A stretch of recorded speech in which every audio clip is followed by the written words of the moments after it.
마가복음을 좀 정리하겠습니다.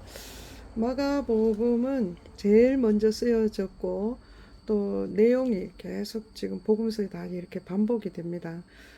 그래서 읽은 내용으로 다시 반복되니까 내용보다 여기 마가복음에서 하나님이 말씀하시고자 하는 그 뜻과 의도를 조금 나누고 하겠습니다. 그래서 마가복음은 로마를 대상으로 했습니다. 마태복음은 그 뭐죠?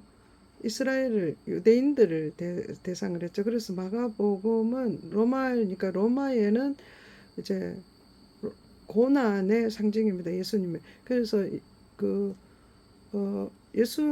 마가복음에서 특징은 예수님이 고난 받으시고 버림을 당하시고 죽으시고 다시 살아나시는 것을 대해서 집중적으로 기록을 했습니다. 그리고 십자가의 내용이 거의 40%입니다. 16장까지죠. 그 내용 안에서 한 40% 정도가 십자가에 대해서 이야기합니다. 그만큼 이게 그 예수님은 고난 받으시는 그거를 중심으로 기록을 했다, 이렇게 볼 수 있습니다. 그리고 이제 이 마가복음의 1장에 보면은 1장 1절 한번 보겠습니다. 1장 1절. 누군가면 예수가 누구냐? 하나님의 아들이 되고요. 하나님의 아들 예수 그리스도의 복음의 시작이다. 지금 마가복음은 무엇을 이야기하고 싶은 거예요? 예수 그리스도, 예수 그리스도의 복음, 이 복음이 십자가죠. 우리에게 복음은. 그래서 십자가의 내용이 이렇게 많습니다. 그래서 그 십자가의 시작이 어떻게 시작되어지는지를 한번 보겠습니다. 9절에 보면은 예수님께서 어디로부터 오시는가 하면 갈릴리로부터 옵니다. 갈릴리. 9절에 보면 그때 예수께서 세례를 받으시러 나오시는데 어디서 왔느냐? 갈릴리 나사렛으로부터 왔다. 그러니까 예수님은 어디서부터 시작했느냐? 로마인들을 상대로 해서 예수님의 모습은 왕이 아니고 종의 모습으로 왔다 이거죠. 그러니까 종은 어떤 존재? 가장 낮은 자잖아요. 그래서 예수님은 가장 낮은 곳, 비천한 곳, 그 나사렛이란 동네. 그 나사렛이라는 동네는 세상으로부터 버림받았던 곳이고 또 아주 천민들이 사는 곳이고 가난하고 이런 그 보잘것없는 그 동네입니다. 그래서 나다나엘이 이야기했죠. 나사렛에서 무슨 선한 일이 있겠느냐, 무슨 선한 것이 나겠느냐, 이렇게 할 정도로 굉장히 좀 이렇게 비하하는 그런 동네입니다. 거기서부터 복음의 시작이에요. 그들에게 기쁜 소식이 들어가는 게 누구냐? 예수님이야. 그래서 예수님이 어디서부터? 갈릴리 나사렛에서부터 와서 어디로? 16장. 누가 마가복음 16장 끝나는 그 16장에 가보면 예수님이 어디에 있으며 골고다 언덕에 있죠. 갈보리 언덕. 그 언덕에서 십자가 지시는 거죠. 거기서 이 마가복음이 끝납니다. 그러니까 예수님은 그 십자가를 지시러 가장 낮은 곳에서부터 점점 올라가는 언덕, 그러니까 십자가의 그 갈보리 언덕까지 올라가시는 거예요. 왜 올라갑니까? 십자가 지로 올라가시는 거예요. 그래서 복음은 점점 올라가는 거예요. 갈릴리에서부터 그 영광, 그 예수님의 영광은 십자가입니다. 그 영광스러운 자리에까지 올라가는 신앙이 복음입니다. 복음. 그렇습니다. 그래서 이제 이 복음이 어떻게 시작되었느냐, 흐름을 보겠습니다. 10절. 예수님께서 세례를 받으시고, 세례가 뭡니까? 세례, 밥티죠. 이래서 그러니까 어떤 뜻인가 하면 두 가지 뜻이 있습니다. 씻다는 뜻도 있지만 연합하다 이런 뜻이 있습니다. 그래서 죄를 씻어서 예수님과 연합한다 이런 뜻이겠죠. 우리 같은 경우에는 예수 그리스도를 믿음으로 말미암아 세례를 받는다는 것은 예수님의 십자가로 피로 씻음을 받고 예수님과 연합하는 거죠. 근데 예수님은 죄가 없는데 세례를 받을 필요가 없잖아요.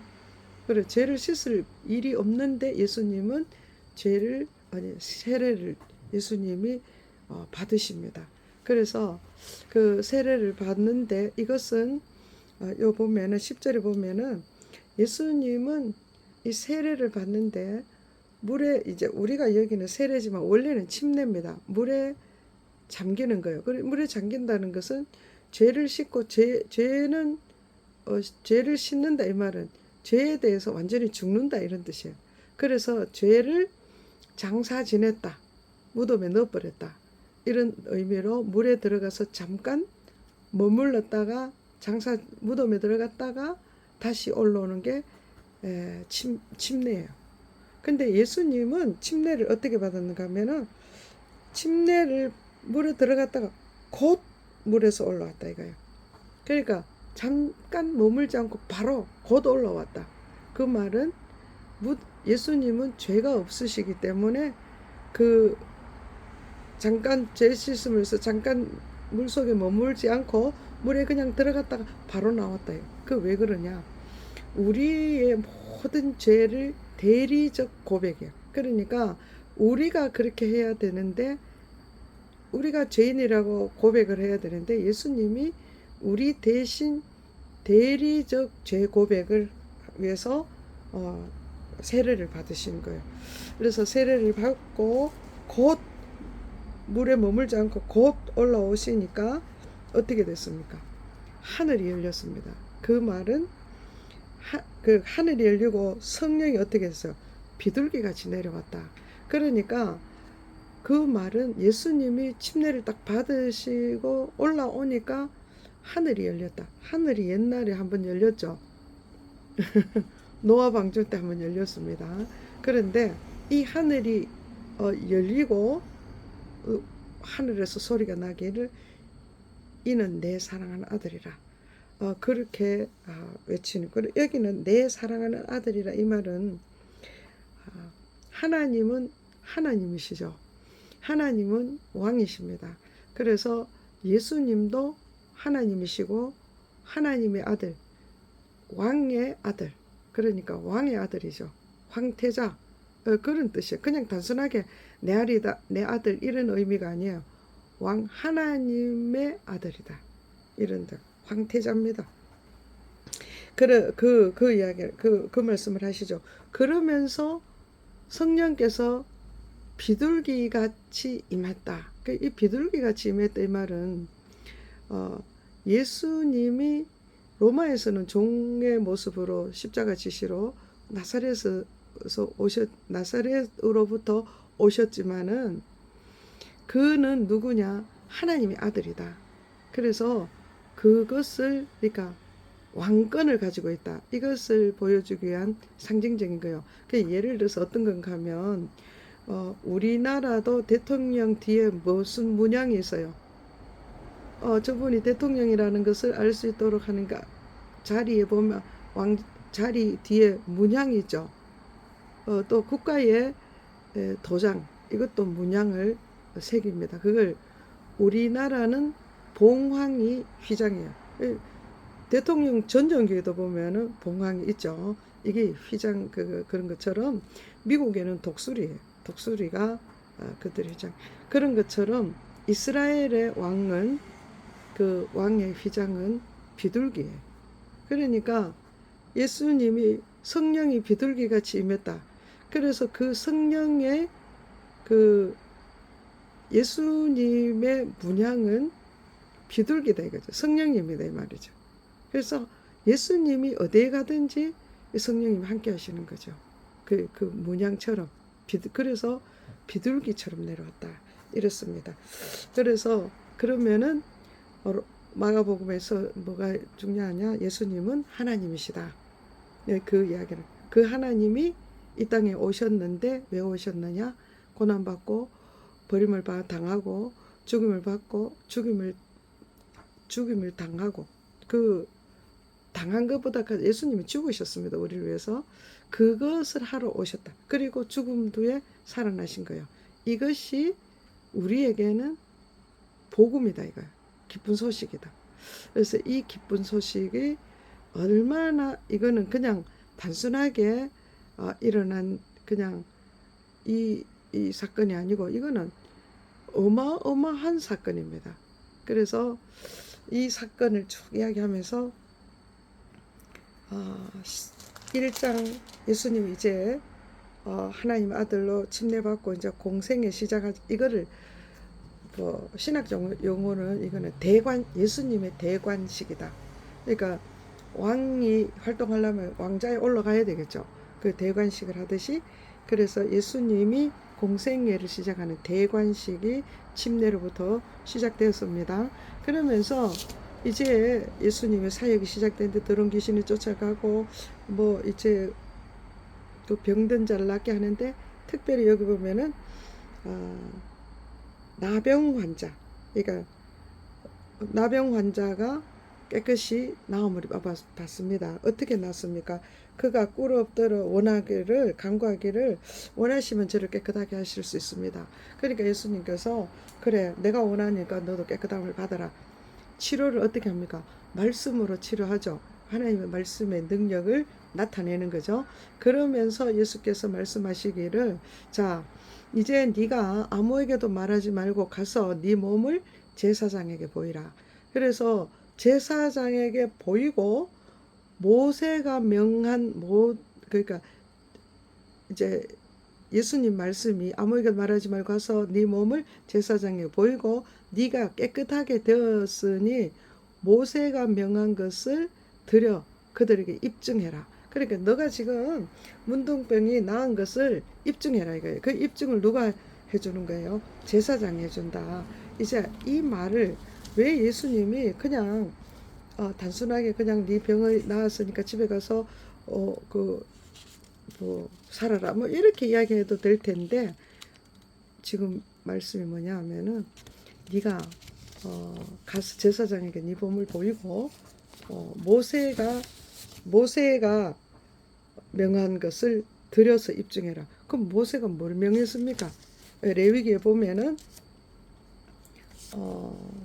우리가 레위기를 볼 수 있죠. 레위기 10 우리 지금 뭐 마가복음을 보니까 레위기를 다시 갈 건 없지만은 이제 제가 좀 설명을 드리겠습니다. 이렇게 하면은 우리가 읽었던 것을 이렇게 기억을 할 것입니다. 거기 보면 레위기에 보면은 제사장의 위임식을 할 때 제사장이 그 짐승을 가져와서 제사 드릴 때 뭐 오른쪽 깃불을 바르고 그 피를 어떻게 바르는 그 의식이 있죠. 근데 그 의식을 문둥병이 들렸는 사람들이 나음을 받으면은 그 의식을 그대로 합니다. 그래서 구약에는 어떻게 하는가 하면은 그 문둥병이 나은 자들은 이제 제사장에게 가서 이거 보입니다. 그러면은 보였으면은 이 제사장들은 그것을 이제 그 나병 환자를 성막 밖에서 이제 이 나병 환자를 이렇게 살펴가서 이제 완전히 났었으면은 산새 2마리를 새 2마리를 비둘기 2마리를 이제 가져옵니다. 그래서 이것을 한 마리는 그 토기 그릇에다가 넣어서 그거 잡아서 그 피를 가지고 그 깨끗함을 받은 자에게 7번 뿌리고 정하다 정결하게 되었다 이야기를 하는 거예요. 그렇게 하고 이제 또 한 마리는 놔두는 거예요. 놔뒀다가 이제 놔둬서 그 광야에다가 이 새를 날라보내요. 근데 그 다음에 이제 이 문둥병 나은 자가 처음에는 산새 2마리로 그거를 이제 피뿌림을 당하고 집에 또 보내는 거예요. 그걸 보냈다가 그 일주일 집에 가서 털을 다 밀게 하는 거예요. 그래 다 밀고 일주일 후에 다시 점검하는 거예요. 그래서 점검해서 이제 깨끗이 나음을 받았으면은 이제는 어떻게 하는가 하면은 짐승을 가지고 와서 또 제사를 지내는 거예요. 그렇게 제사 지낼 때는 방법은 똑같습니다. 그 피를 어, 오른쪽 귓부리에, 오른쪽 엄지손가락에, 오른쪽 엄지발가락에 그 피를 바르고 이제 어, 그 네가 깨끗하게 나음을 입었다. 이렇게 입증을 하라 이 말이에요. 그럼 이 말은 왜 그러냐면 이 말은 어떤 의미가 지금 예수님과 어떤 의미가 있느냐 아주 중요합니다. 그 병이 나았을 때는 새의 피, 새가 그 산새의 피로 정결하다. 그러면 이 병이 나았다는 뜻이죠. 그리고 그 다음에는 병이 나은 자는 또 기다렸다가 8일째 되는 날 와서 이제는 짐승의 피를 드릴 때는 이 짐승의 피는 또 오른쪽 귓불이 왼쪽 쭉 또 그 오른쪽 똑같은 방법으로 하는 것은 내가 오른편에 서라는 거죠. 지금 요 레위기는 어떤 산새의 피는 이제 제가 가운데 이제 어떻게 뿌리는가 하면 가운데 나병 환자 나은 자를 두고 제사장이 우슬초로 제사장이 그 나병 환자를 뺑뺑 돌면서 7번을 뿌리는 거예요. 그런데 이제 그거는 이제 병이 나았다는 증거고, 그 다음에 짐승의 피를 가져왔을 때는 어떻게 해야 되는, 이제는 이제 성막 안으로 들어와서 그 성막 안으로 들어와서 짐승으로 하는데, 그 짐승의 피는 오른쪽 귓부리에, 오른쪽 엄지 손에, 오른쪽 엄지 발가락에 이렇게 바르는 거예요. 아까 제가 새 피도 그렇게, 새 피는 그렇게 하지 않아요. 그냥 뿌리는 거예요. 그래서 짐승의 피를 그렇게 하는 것은 이 오른쪽에 있어야죠. 오른쪽. 그러니까 이 성경에는 왼쪽에 서란 말은 없습니다. 다 하나님의 나라는 오른쪽이요. 양과 염소를 가릴 때도 오른쪽. 그래서 그물을 던질 때도 어떻게 해요? 오른쪽에 던져. 계속 오른쪽입니다. 그래서 이제 병이 나은 자, 그 나병에서 깨끗함을 받은 자는 오른쪽에 선 자다. 이 천국 백성이다. 하나님의 자녀다. 그 다음에 이스라엘 공동체 안에 제사를 지내 밖에서 지내는 게 아니라 성막 안에 들어올 수 있는 공동체 안에 한 일원이 되는 거다.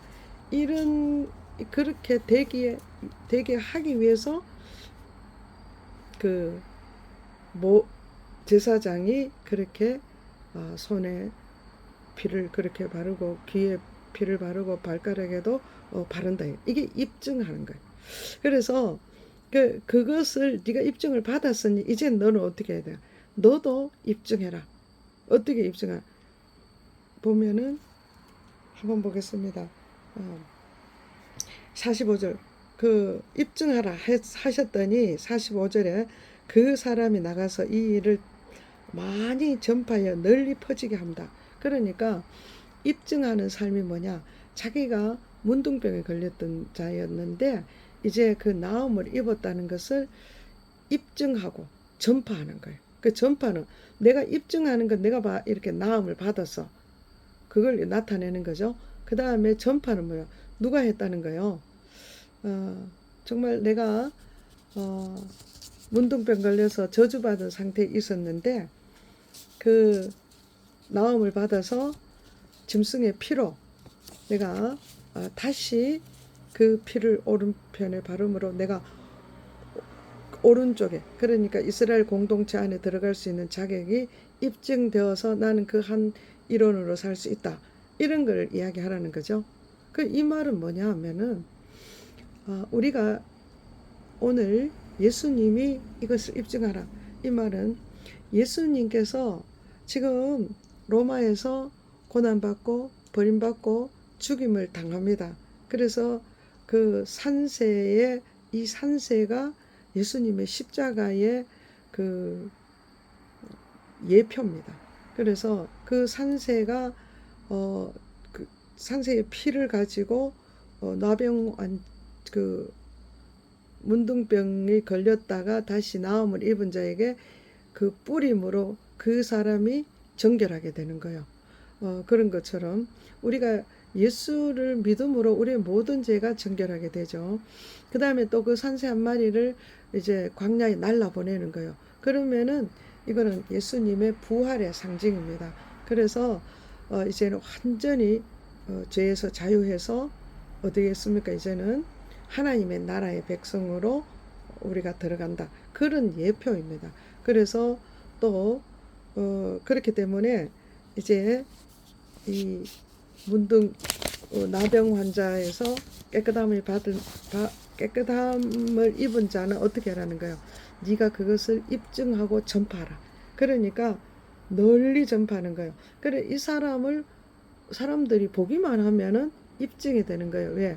옛날에는 이 사람이 문둥병이었는데 지금은 완전히 깨끗함을 받은 거예요. 그러니까 그렇게 자기가 삶 자체가 이 사람은 그냥 자기가 살아가는 자체가 입증이 되는 거죠. 그런 것처럼 우리가 예수를 믿는 사람은 그냥 내가 옛날에 믿기 전의 상태와 믿은 후의 상태가 완전히 달라서 입증이 돼야 되는 거예요. 근데 뭐 예수 믿었을 때나 안 믿었을 때는 똑같은 삶을 살면은 그 입증이 되는 게 아니죠.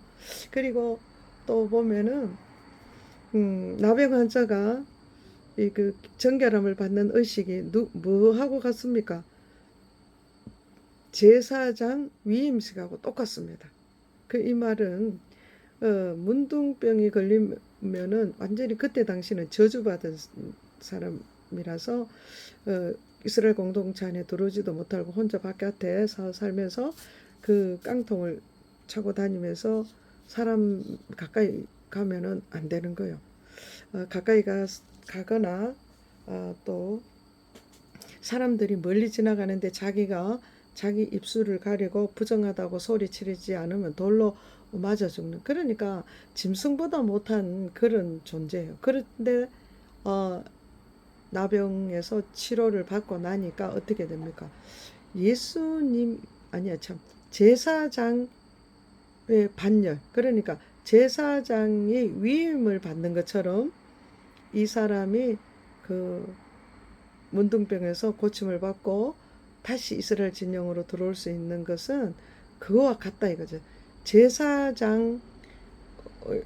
제사장과 같은 대우를 받는 거죠. 그것이 지금 우리 믿는 자들의 삶이 그렇습니다. 우리가 정말 나병 환자 같은 저주받은 정말 죄 가운데 있었지만은 이제 예수님을 믿음으로 해서 이제는 우리가 어떻게 되는가 하면 왕 같은 제사장이 되어서 만인 제사장이 되는 거예요. 그래서 예수님이 십자가 지실 때에 위로부터 그 성막 안에 휘장이 찢어짐으로 이제는 그 대제사장만 하나님이 임재 가운데 들어가던 것을 이제는 우리도 그 휘장이 찢어져서 대제사장의 반열에서 예수님, 그러니까 하나님을 직접 임재 가운데 들어갈 수 있다는 거죠. 그러니까 얼마나 놀라운 이 복음입니까? 기쁜 소식입니까? 그래서 마가복음, 마태복음, 누가복음, 또 요한복음은 정말 정말 기쁜 소식이다. 그 내용입니다. 제가 오늘 목이 너무 아파가지고 신경을 자꾸 쓰니까 좀 내용이 전달이 잘 되었는지 모르겠습니다. 오늘 여기까지 하고 또 다른 복음서에 보겠습니다.